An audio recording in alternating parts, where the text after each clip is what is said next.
வணக்கம் நண்பர்களே. இன்றைய உணவே மருந்து பகுதியில நம்ம பார்க்க இருக்கிறது பாட்டில் கார்ட் அப்படின்னு சொல்லக்கூடிய சுரக்காய் பற்றித்தான்.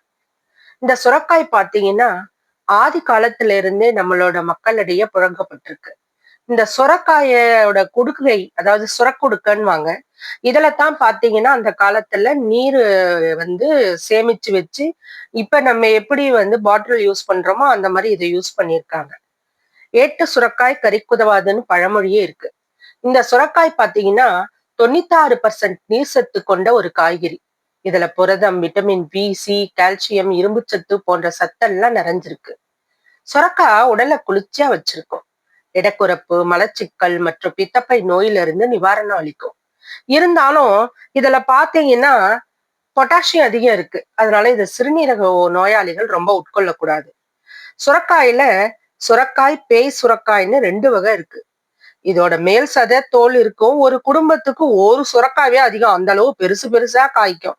அதனாலதான் பத்தை போட்டு சுரக்காயே தேவையான அளவுக்கு அந்த காலத்துல வாங்கிக்குவாங்களாம். பத்தையில பாத்தீங்கன்னா இந்த விதை சடை பகுதியெல்லாம் இருக்கும். அதை நீக்கிட்டு பெரிய துண்டுகளா நறுக்கி தண்ணீர்ல கழுவிட்டு இதை பயன்படுத்தணும்.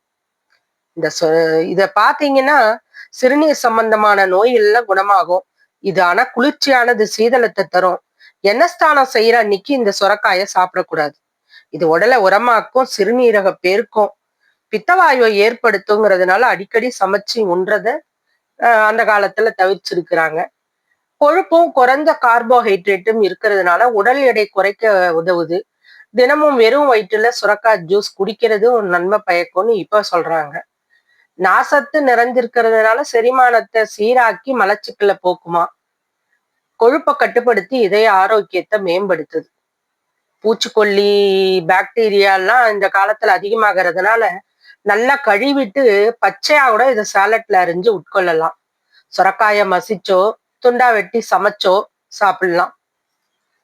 இவ்வளோ அருமையான இந்த சுரக்காய் யார் யாருக்கு பிடிக்குங்கிறத கமெண்ட்ல சொல்லுங்க. வசியின் வசியின் வாசிப்புகள் இப்ப வசியின் விலாக்ஸா மாறிடுச்சு. நீங்க தொடர்ந்து எங்களுக்கு ஆதரவு கொடுங்க. சப்ஸ்கிரைப் பண்ணுங்க, லைக் பண்ணுங்க, ஷேர் பண்ணுங்க. உங்க கருத்துக்களையும் கமெண்ட்ல பதிவு பண்ணுங்க. நன்றி.